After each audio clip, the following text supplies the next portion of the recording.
Chapter 5. Welcome to Nevermore. Spring of 1. They landed with a thud. Outside the arachnopod, a thick white mist enveloped them.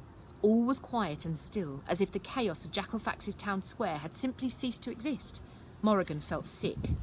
Was this finally her death? Had they died and crossed over to the better place? Taking stock of how she felt, Morrigan thought this was unlikely. Her ears were ringing, she was nauseous, and the cut in her palm still throbbed, crusted in a smear of blood. She peered out of the window into the fog. There was no divine thing waiting with open arms, no choir of angel kind to greet them. Wherever they were, it wasn't the better place. But it definitely isn't Jackalfax, Morrigan thought. She heard a soft groan and turned to see Jupiter pushing himself out of the pilot's seat with a pained grimace. "Sorry, not as smooth as I'd hoped. You all right?" "I think so." Morrigan took a deep, calming breath and looked around, trying to shake the hunt of smoke and shadow from her brain. "Where are we? What was all the fog?" Jupiter rolled his eyes. "Dramatic, isn't it? Border control," he said apologetically, as if that explained everything. Morrigan opened her mouth to ask what he meant, but was interrupted by a buzzing, crackling sound that reverberated inside Octavia's walls. "State your name and affiliation," boomed an official-sounding voice, amplified through a speaker that Morrigan couldn't see. It seemed to come from everywhere. Jupiter picked up a small silver device from the control deck and spoke into it. Hello, Captain Jupiter North of the Wanderer Society, the League of Explorers and the Federation of Nevermorian Hoteliers, and Miss Morrigan Crow of... no affiliation. Yet." He winked at Morrigan, and she gave him a small, nervous smile in return. A mechanical whirring sounded around them. Outside the window, a giant eye, bigger than Jupiter's whole head, emerged from the white fog on a long mechanical arm. It blinked in at them, looking left to right, up and down, examining everything inside. "You've entered from 7th pocket of the Free State through Mount Florian Gateway, is that correct?" bellowed the disembodied voice. Morrigan flinched. "Correct," said Jupiter into his little silver microphone. "Did you have permission to travel to the 7th pocket?" "I did, yes. Scholastic diplomacy visa," said Jupiter. He cleared his throat and flashed a look of warning at Morrigan. "And Miss Crow is a resident of Berkeley Town in the 7th pocket." Miss Crow has never heard of Berkeley Town in the 7th pocket, thought Morrigan. She watched Jupiter with fascination and mounting anxiety. Mount Florian Gateway? Scholastic diplomacy visa? It was all nonsense. Her heartbeat sounded loud in her ears, loud enough to fill the arachnopod. But Jupiter was unruffled. He answered the border guard's questions with gracious calm merrily lying through his teeth. "Does she have permission to enter the 1st pocket?" "Of course," said Jupiter smoothly. "Educational residency visa." "Present your papers." "Papers?"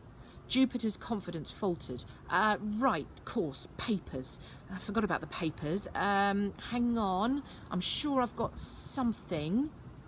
Morrigan held her breath as Jupiter fumbled through different compartments on the control deck, finally producing an empty chocolate bar wrapper and a used tissue. Smiling placidly at Morrigan, he pressed them up against the glass for the giant eye to examine, like an actual madman. The moment stretched out in silence, and Morrigan braced herself for sirens, klaxons, armed guards breaking down the arachnopod's doors. The microphone crackled and buzzed. The voice on the other end heaved a long-suffering sigh and whispered, "Honestly, you're not even trying." "Sorry, it's all I could find," whispered Jupiter in return, looking into the giant eye and shrugging contritely. Finally, the voice boomed, "You may proceed." "Marvellous," said Jupiter, strapping himself into the old leather seat again. Morrigan let out the breath she'd been holding. "Cheers, Phil." "Oh, for goodness sake." There was a muffled sound from the speakers and a squeal of feedback, as though the microphone had been dropped, and then the voice whispered, "North, I've told you not to use my first name while I'm on duty." "Sorry. Give Maisie my love. Drop round for dinner next week and you can give it to her yourself." "Will do. Ta-ra!" Jupiter clipped the silver microphone in its stand and turned to Morrigan. "Welcome to Nevermore." The mist cleared, revealing an enormous stone archway with silvery gates that shimmered like heat from a stovetop. Nevermore. Morrigan rolled the word around in her mind. She'd seen it only once before, in her bid letter from the Wanderer Society. It had meant nothing to her at the time, just a nonsense word. Nevermore, she whispered to herself. She liked the way it sounded, like a secret, a word that somehow belonged only to her. Jupiter put Octavia into gear as he read from a screen displaying notices. Local time, 6:13 a.m. on the first day of morning tide, spring of 1, third age of the aristocrats. Weather, chilly but clear skies. Overall city mood, optimistic, sleepy, slightly drunk. The gates groaned open and the arachnopod shuddered into life. Morrigan breathed deeply as they entered the city. Having never been outside the town of Jackalfax, she was unprepared for what lay beyond the gates. In Jackalfax, everything had been neat and orderly and normal. Homes sat side by side in uniformed rows, identical brick houses on straight, clean streets, one after the other. After the first neighbourhood in Jackalfax had been built 150 years earlier, subsequent boroughs were all built in, if not precisely the same style, similar enough that if one were looking at Jackalfax from above, one might guess the entire town was designed by a sole miserable architect who hated her life. Nevermore was no Jackalfax. "We're in the south," said Jupiter, pointing at a map of Nevermore on the screen of his control panel. The arachnopod scuttled through the darkened, mostly quiet streets, dodging the odd pedestrian here and there. Evidence of the night's eventide celebrations was strewn about the darkened streets. Balloons and streamers littered front yards and lampposts, and early morning street sweepers collected discarded bottles in huge metal bins. Some people were still out celebrating in the bluish pre-dawn light, including a group of young men crooning the poignant morning tide refrain as they stumbled out of a pub. "Oh, be not weary, friend of mine, while sailing o'er the tides of time." Pete, you're flat. No, stop singing, you're flat.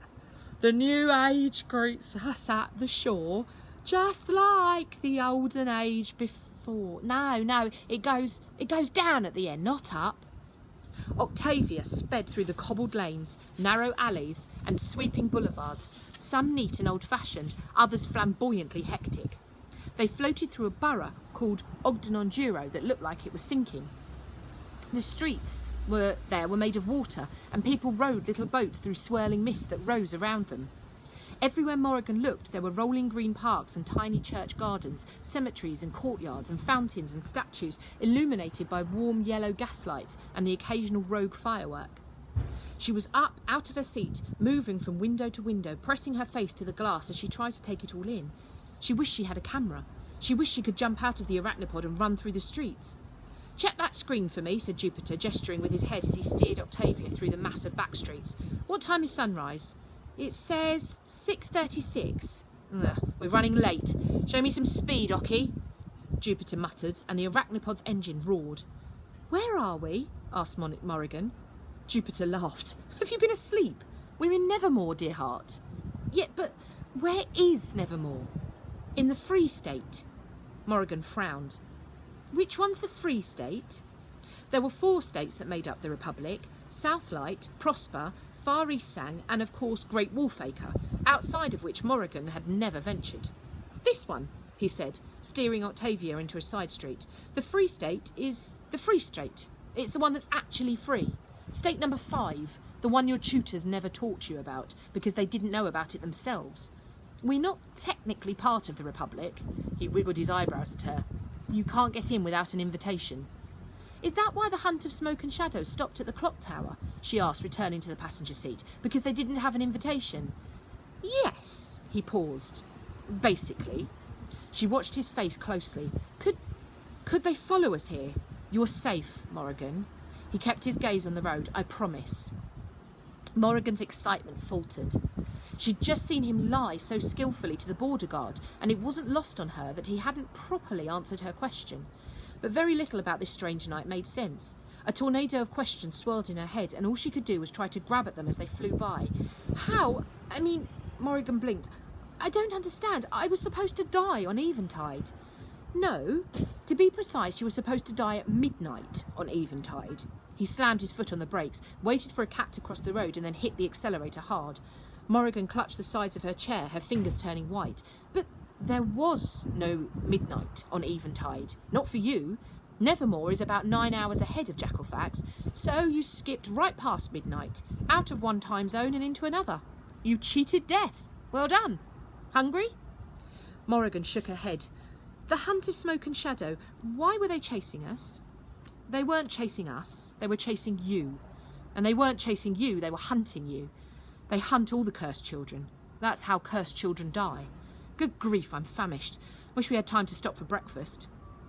Morrigan's mouth had gone dry. They hunt children. They hunt cursed children. I suppose you could call them specialists. But why? The tornado in her head gained speed.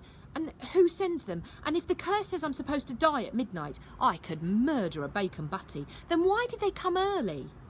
Haven't the foggiest. Jupiter's voice was light, but his face was troubled. He switched gears to navigate through a narrow cobbled street. Perhaps they had a party to get to. Must be rubbish having to work on eventide.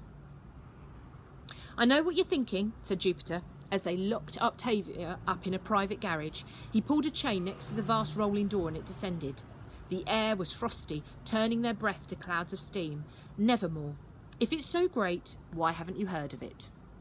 Truth is, Morrigan, this is the best place in all the unnamed realm.